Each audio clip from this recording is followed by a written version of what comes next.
ऐसा नहीं कह रहा अपने पैशन फॉलो मत करो, just start investing. SIP is systematic investment plan जिसकी टोटल वैल्यू हो गई है 1 crore 18 lakhs।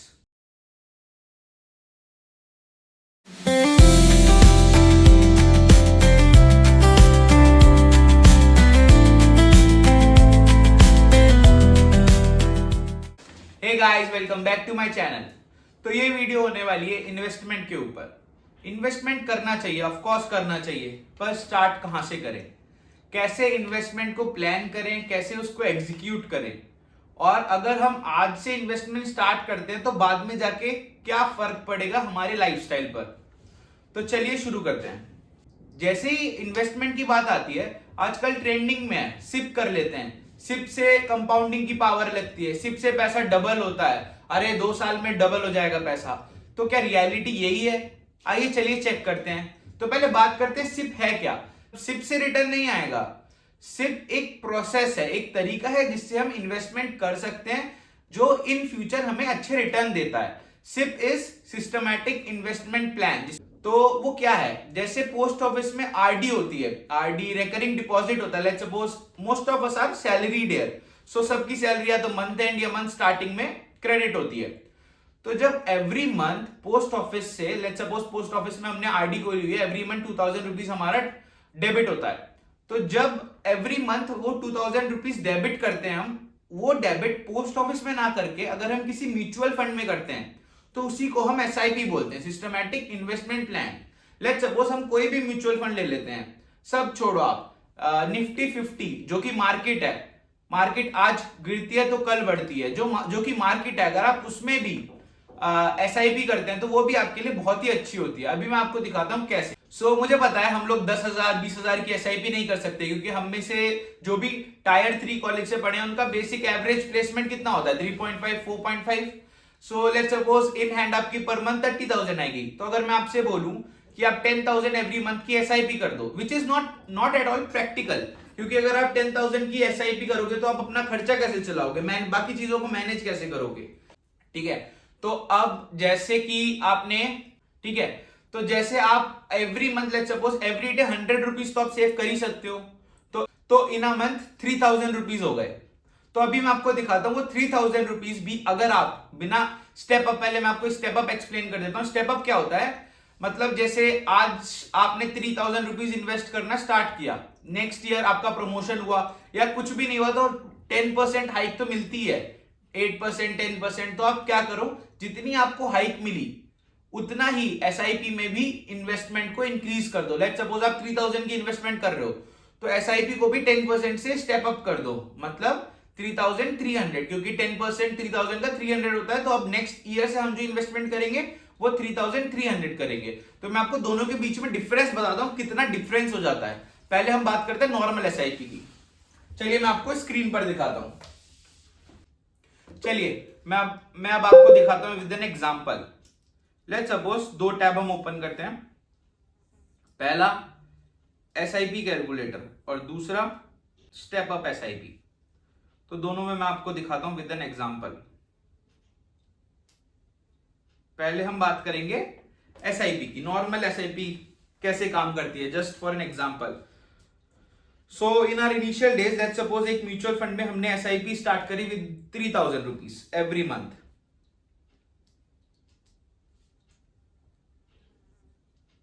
For 25 years।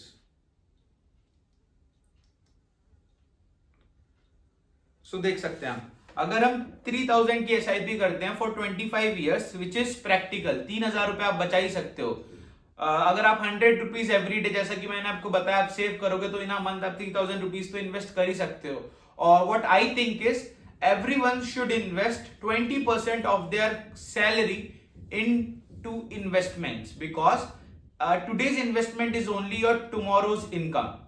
If you will invest today, तभी आप कल खर्चा कर सकते हो। ऐसा नहीं है मैं आपको बोल रहा हूं कि आप अपने शौक मत पूरे करो, आपका जो भी पैशन है आप उसको फॉलो ना करो। लेट्स सपोज किसी को बैडमिंटन खेलने का शौक है, वो बैडमिंटन के लिए मेंबरशिप लेना चाहता है, तो I am not saying stop that, I am saying just manage your salary, because that will help you, that will take you towards financial freedom. So basically financial freedom हम बोलते हैं, financial freedom होता क्या है? Basically जब आप पैसे के लिए काम करना बंद कर दो, मतलब let's suppose we are at the age of 45 and my fire is like on what cap I am okay to leave the job. It's let's suppose it is about 5 CR. So अगर मेरे account में 5 करोड़ रुपए हैं तो मैं job छोड़ने के लिए तैयार हूं, उसको बोलते हैं fire amount. Okay, so let's suppose आपका फायर अमाउंट कुछ अलग है, आप वहां तक पहुंच गए, उसके बाद भी आप जॉब कर रहे हो, ऐसा नहीं आपने जॉब छोड़ दी, बट आपके सर से वो प्रेशर उतर जाएगा कि आपको पैसे के लिए जॉब करनी है.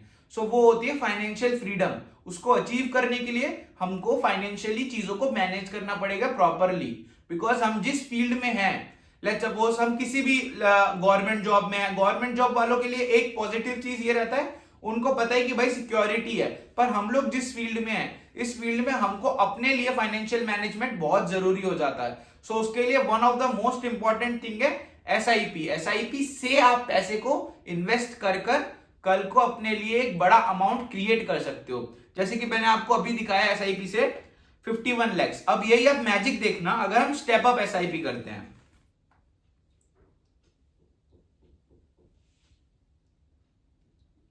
$3,000 का 10% का स्टेप अप फॉर 25 ईयर्स. अब आप देख रहे हो हमारी टोटल वैल्यू हो गई है 1 करोड़ 18 lakhs. सो ये तो है सिर्फ आपने किया है अभी 3,000 रुपीज से. अब ऐसा तो नहीं है आज आपकी सैलरी 30,000 है तो नेक्स्ट ईयर भी 30,000 ही रहेगी, कुछ ना कुछ इंक्रीज करेगी. और अगर हम ऑन एन एवरेज देखें, हाइक अगर हम स्विच करते हैं तो 60 से 70% हाइक तो हमें मिलता ही मिलता है, तो उस हिसाब से हमारी इन्वेस्टमेंट भी बढ़ेगी. तो इसीलिए आपको ज्यादा से ज्यादा इन्वेस्टमेंट करनी है. और वो भी मैं आपको बताऊंगा कि ऐसा नहीं है कि लेट्स सपोज आपकी सैलरी 30,000 है, उसका 20% कितना बना 6,000 रुपीज. सो ऐसा भी नहीं है 6,000 के 6,000 की आपको एसआईपी कर देनी है. सबसे पहले आपको इमरजेंसी फंड बनाना है. इमरजेंसी फंड जब आपके पास क्रिएट हो जाए उसके बाद आपको इन्वेस्टमेंट के लिए सोचना है. और जब आप इन्वेस्टमेंट के लिए सोचोगे उसमें भी ऐसा नहीं कि पूरा एसआईपी में डाल देना है, पैसे को अच्छे से बाइफोकेट करना बहुत इंपॉर्टेंट हो जाता है. थोड़ा गोल्ड, अब आप कहोगे 6,000 में से 2,000 का अगर हम एसआईपी कर देते हैं, लेट्स सपोज 3,000 का भी एसआईपी कर देते हैं, तो 3,000 में तो गोल्ड आना नहीं, बिल्कुल सही बात है, नहीं आना. तो आपको क्या करना है, गोल्ड ईटीएफ्स आते हैं या गोल्ड म्यूचुअल फंड आते हैं, आप उसमें भी पैसा इन्वेस्ट कर सकते हो. उसमें ना आपको मेकिंग चार्ज देना, ना आपको ऐसा है कि कोई जीएसटी वीएसटी सीजीएसटी देनी है, तो उसमें आप डायरेक्टली वहां से भी बाय कर सकते हो. सेकेंडली एफडी, ऐसा नहीं कि FD is a bad asset, it is also very good asset, लेकिन उसको मैनेज करना आना चाहिए. आप उसमें भी पैसा डालो, लेकिन अपनी जो भी सेविंग्स करनी है उसका कुछ %, ताकि कल को अगर मार्केट गिरे तो आप ऐसा नहीं है आप एकदम टेंशन में आ जाओ कि नहीं, क्योंकि एट द एंड मार्केट को बढ़ना है, बट मार्केट में अप्स एंड डाउन्स आते रहते हैं, तो you should be prepare about that. And ऐसा भी नहीं करते कि आपको एवरी डे आपको पोर्टफोलियो खोल के चेक करना है, ऐसा भी नहीं करना. तो अब मैं आपको दिखाता हूं कैसे एसआईपी को स्टार्ट करते हैं. आप किसी भी ब्रोकर जैसे ग्रो, एंजल वन, जीरोधा, ये सब डिफरेंट प्लेटफॉर्म्स है. ये लोग कहते हैं हमने जीरोधा पे इन्वेस्ट कर रखा है. आपने जीरोधा पे इन्वेस्ट नहीं कर रखा. जीरोधा एक प्लेटफॉर्म है जो आपको अलग अलग म्यूचुअल फंड्स, अलग अलग कंपनी के स्टॉक्स, अलग अलग ईटीएफ्स में इन्वेस्ट करने के लिए हेल्प करता है. तो आप किसी भी प्लेटफॉर्म से कर सकते हैं. मैं आपको ग्रो से करके दिखाता हूं. जब भी आप ग्रो खोलोगे तो ऐसा आपको इंटरफेस उस पर दिखाई देगा. फिर आपको लॉगिन या साइन अप करना है. जैसे मेरे पास ऑलरेडी अकाउंट है तो मैं उसकी डिटेल्स डालकर साइन अप कर लेता हूं. आपको क्या करना है, न्यू क्रिएट करना है. चलो मैं आपको नया क्रिएट करके दिखाता हूं. जैसे कि इसमें दिखा रहा है, तो मेरे पास ये जो दूसरा वाला अकाउंट है शुभांशु.सरकार, उस ईमेल आईडी से ऑलरेडी क्रिएटेड अकाउंट है. Let's suppose we are creating a new account. So सबसे पहले हमें उस अकाउंट का डिटेल डालना है, ईमेल आईडी डालनी है. फिर वो हमें बोल रहा है set new pin for Groww. Let's suppose I am setting up my pin. So अब बोल रहा है यहां पे मोबाइल नंबर डालने के लिए. हाँ जी, तो ये आप देख सकते हो मेरे पास डिफरेंट पोर्टफोलियो है. ये वन ऑफ द पोर्टफोलियो है. मैं आपको इसकी म्यूचुअल फंड से दिखाता हूं. बिल्कुल भी ये कोई रिकमेंडेशन नहीं है, it's just my portfolio. I am showing you one of my portfolio. So ये डैशबोर्ड आप देख रहे हो, इसमें every month 6,000 rupees automatic account से डेबिट होकर इस पे अपने आप इन्वेस्ट हो जाता है ना. मैं इसको देखता, आप अभी देखोगे मेरा ये वाला पोर्टफोलियो मैंने 1 साल पहले ही करीब स्टार्ट किया है, तो इसमें मैं बीच बीच में जैसे ही मेरे पास सेविंग्स होती है, एक्स्ट्रा मनी होता है, मैं इसमें डाल देता हूँ। तो अभी देखोगे आप 5.45% का रिटर्न दिखा रहा है। और आप देख सकते हो XIRR, मतलब XIRR मैं आपको बाद में किसी वीडियो में एक्सप्लेन करूंगा। बेसिकली एस्टिमेटेड रिटर्न समझो आप, एस्टिमेटेड रिटर्न जो आप दिखा रहे हैं 16.37% दिखा रहा है, लेकिन it is not a realistic number at all. At an stage of 10 to 15 years ये अपने आप एवरेज होकर 12, 13, 14% तक आता है। तो मैंने मिनिमल पकड़ा है कि 12% का रिटर्न तो आएगा, जिससे मैंने जैसे आपको एग्जांपल देके दिखाया।